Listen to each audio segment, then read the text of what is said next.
Come on down. You're the next contestant on Price is Right Wrestling, and in lieu of a grand prize, I have one question for you all. Remember when a table bump actually meant something? Before we saw, I don't know, about 50 every single goddamn month across multiple programs? Well, now, table bumps have evolved to seeing a woman in cow pajamas doing a table bump. The table bump is fucking goddamn dead. Thanks, creative! I'm John Retton with my review of WWE NXT 2.0, the go-home show for NXT in your house. No longer NXT TakeOver, it's just NXT in your house.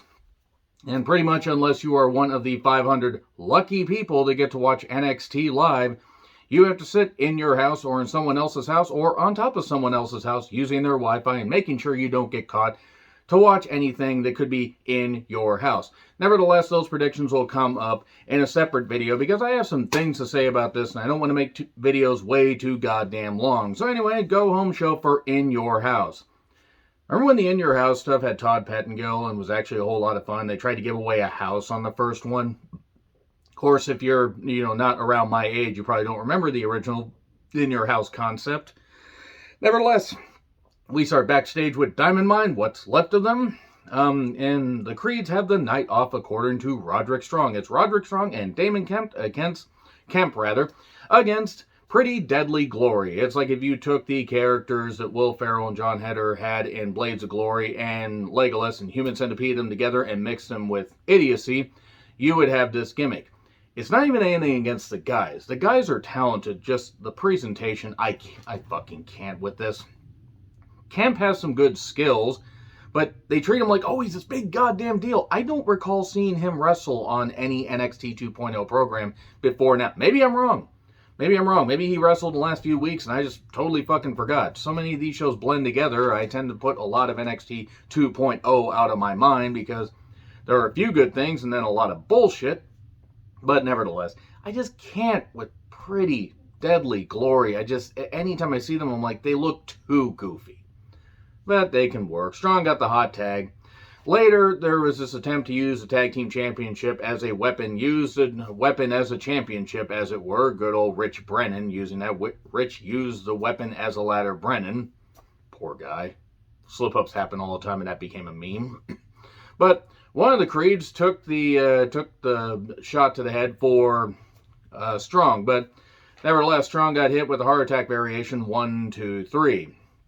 This would lead to some events a little bit later. And then Solo Sikoa tells Cameron Grimes, I got next. But Grimes says, don't worry, I'll win and then take it to the moon.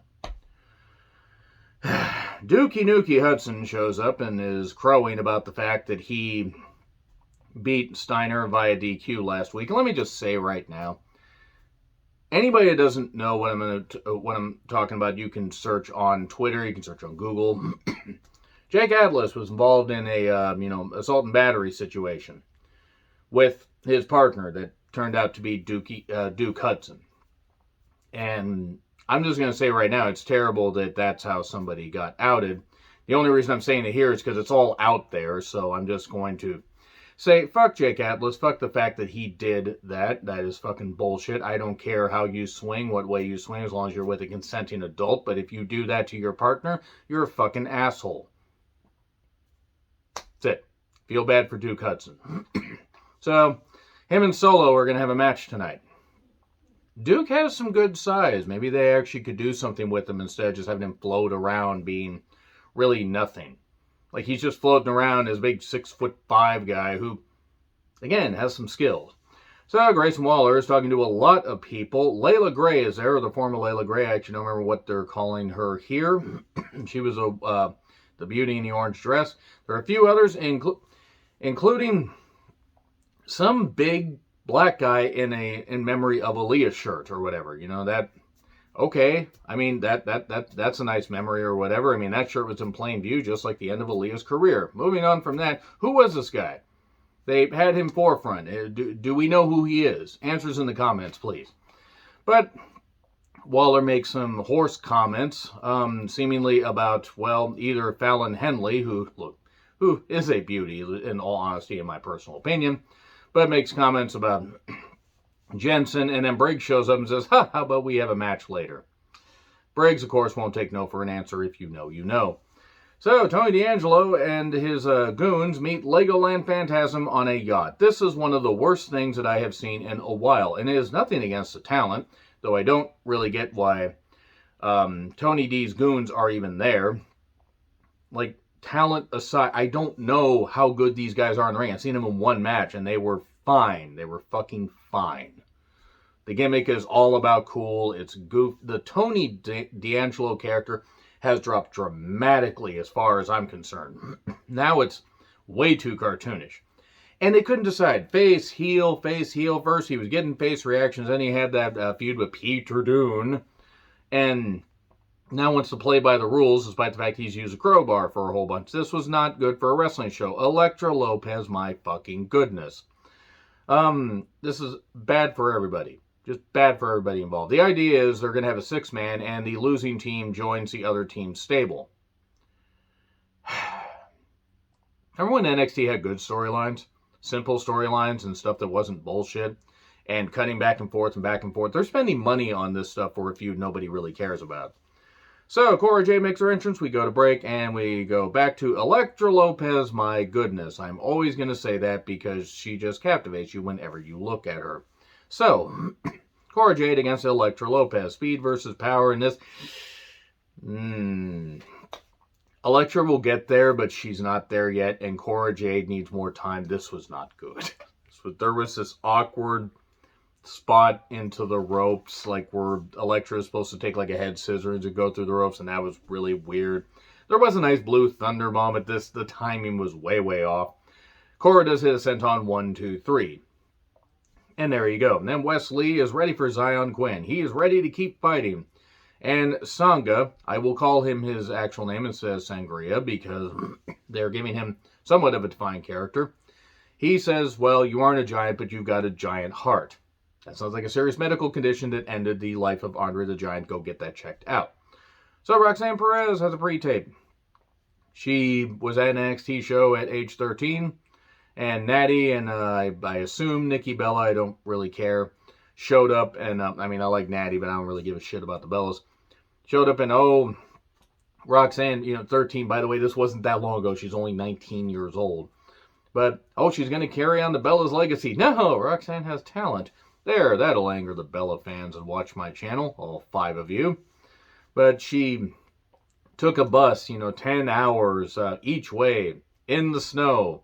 Up mountains and through the woods to Grandma's house we go, hey, but to train at Booker T's school. And she wanted to be like Paige, Nikki Bella, and Michelle McCool. I can understand 2 of those. Maybe not the views of Michelle McCool. If you know, you know. Good on Roxanne Perez. She puts over Korra being her best friend. And then we go to Zion Quinn versus Wes Lee. Wes Lee starts fast and Zion Quinn dominates him, beats the shit out of him. But it does a long dart into the second buckle. That was beautiful. And then gets hit with the most devastating maneuver in all professional wrestling, the surprise roll-up 1, 2, 3. Remember when Zion Quinn could have actually been something? And then they just flip-flopped him back and forth, had a feud with Santos and a possible love interest with Electra Lopez, and then they forgot what they were doing with him. This is nothing against Wes Lee. I'm fine with Wes Lee, easy for me to say, getting the victory, but it's just very, very weird they decided to just drop all, the stuff with Zion, who has... He has the look that you would think Vince would like. Wes Lee, though, good on him getting a win. I hope they keep featuring him. So, then Roderick Strong yells at the Creeds, I am begging WWE to find a manager for Roderick Strong. Oh, they had one, and he chose not to re-sign. And now they're trusting Roderick Strong, who is not a natural speaker at all, to cut promos. Great wrestler, not a natural promo. Ivy really tried here. This was badly scripted. The Creeds have to win at In Your House or they're out of Diamond Mine. Okay, bit sudden. In all honesty, the Diamond Mine group has been absolute dog shit. Speaking of dog shit, Joe Wayne Gacy had a pre-tape about Steiner's legacy and violence being part of his family. And his rage will cost him. Who dubbed in the laugh? Joe Wayne Gacy could actually work as a gimmick, as a character. The guy actually can cut promos. The guy's not bad in the ring. I don't mind his finisher, the springboard into the lariat. That's pretty good. They overdo it, and it's ridiculous. And they're trying to make him like Bray Wyatt mixed with like all this other stuff, and it's not good. By the way, then, Steiner is back. I'm calling him Steiner because, I'm sorry, Braun Breaker just is, it doesn't pass the name test. It's fucking stupid. My opinion. And then he's backstage with Mackenzie, who, and Vic must be getting all pissed. I kid. Mackenzie's all over the place. She's getting in her steps a lot. I mean, seriously, she must have, like, cardio like a freaking cheetah. Good Lord. She's all over the place. Bang, bang, bang, bang, bang, bang, bang. But anyway, then Steiner's like, he's not going to get to me. And then we get flickering lights and laughter being piped in through some speakers that are seemingly in the ceiling. And he gets upset. That upsets him enough to pick up the TV and be like, maybe he is right about me, but I'm going to channel my rage. They are going to stunt the momentum of Steiner. You can't involve a guy in like this and that much goofy stuff. Yes, Rick Steiner had the goofy stuff in the Varsity Club and everything, but it was handled with a lot better care than this. So, Wade Barrett, or Wade Barrett, yeah, I'll just say Wade Barrett, who hosts this Women's Championship Summit with Toxic Attraction, Mandy Rose, Gigi Dolan, almost said Gigi Allen, no, she's not married to Darby anymore, and J.C. Jane. My goodness, J.C. Jane stands out for obvious reasons, also because she provides some great humor. And the people standing across the ring from her, or sitting or standing, it's hard to tell, they're about all 3 fucking feet tall. Caden Carter, Katana Chanzaro, and Wendy fucking Chu. Let me just say right now, anytime this Wendy Chu gimmick is on television, it's embarrassing for professional wrestling, and nothing against the person. But this is your first premium live event. JC calls them members of the Lollipop Guild. And Katana, rather, and, God, this is so stupid. These name changes are so stupid. The 2 Ks there basically talk about how, we're the only tag team that's beaten you, ignoring the fact that Dakota Kai and Raquel Gonzalez did it, but, Dakota Kai's gone, so we're the only tag team currently employed for now, until the releases happen, that have beaten you. And then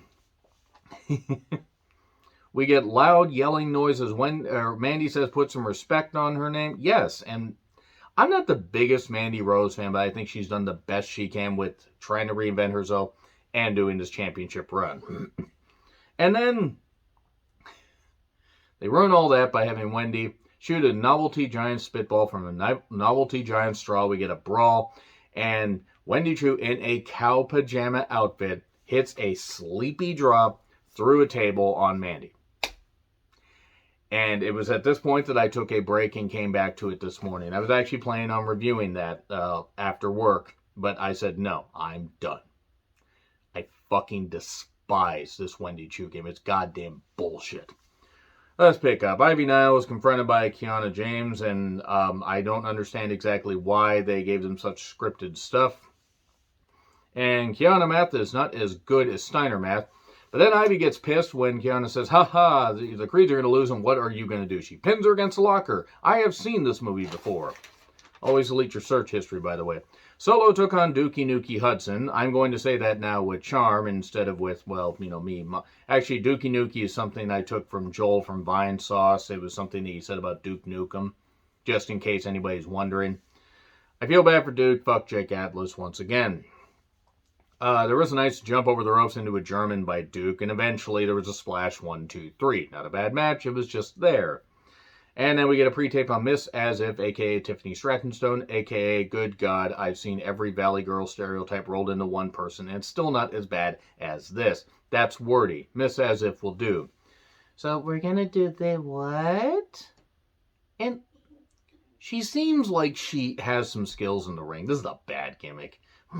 Next week, it's Miss As If versus Roxanne Perez. Waller makes his entrance, and we go to break. And then we have Thea Hale, who graduated high school and is going to train while going to college. And she chooses Chase University. So they celebrate. Seemingly in the Black Void. I don't understand why they're there. So, Waller versus Briggs. I didn't know that the Godwins made a comeback, is what I wrote down about Josh Briggs. Why do I care? Later, Sophia and Stone show up. Sophia Cromwell and Robert Stone show up. And Von Wagner causes a distraction, and Waller gets the victory. If they don't stop fucking trying to make Von fucking goddamn fucking Wagner happen, I'm gonna fucking scream. I'm sure he's a nice guy. There are plenty of people that are nice guys that didn't belong in wrestling. He's got size, and he also looks like the Geico caveman with less personality. He also looks like a lobotomized zebra, a lobotomized wildebeest, whatever you want to go with. He doesn't, apparently, and somebody told me this, I actually called him a lobotomized zebra shortly after he had debuted or whatever, and I'm going to bring that back, because good fucking God. Von Wagner's a god damn it. Jesus. It's like trying to make a white Great Khali happen. And I think Khali at least had the charm of the fact that he didn't know what he was doing. Von Wagner trying to fire up and everything, and then he keeps stabbing people with his goddamn forehead. Ivy Nile took on Kiana James. It was fine. It was fine for what it was. Kiana James had certainly an interesting outfit, I will say that. And it reminds me of another movie I saw, Always Delete Your Search History. Ivy Nile wins with a slam variation, whatever. And then we get Pretty Deadly Glory talking to Ivy. The Creeds show up, and we will see you boys on Monday. Apparently, Pretty Deadly Glory does not know how to find a calendar, what a calendar is, or even how to spell calendar.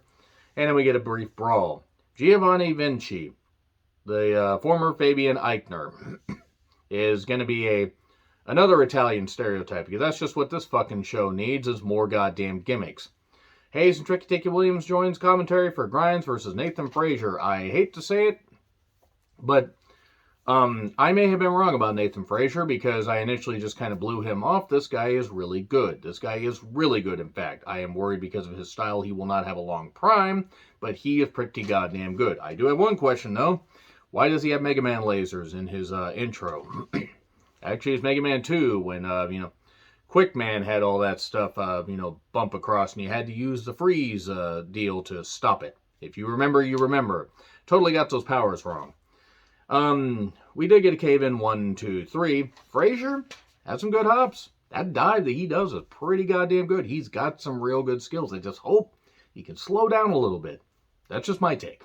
But then we get a brief fracas with Tricky Dicky Williams and Grimes and Carmelo, and that closes the show. That's it. I had to rant about a few things in case you couldn't tell. So, we here at Price is Right Wrestling would like to remind you to control the pet population. Have your pet spayed or neutered. Goodbye, everybody.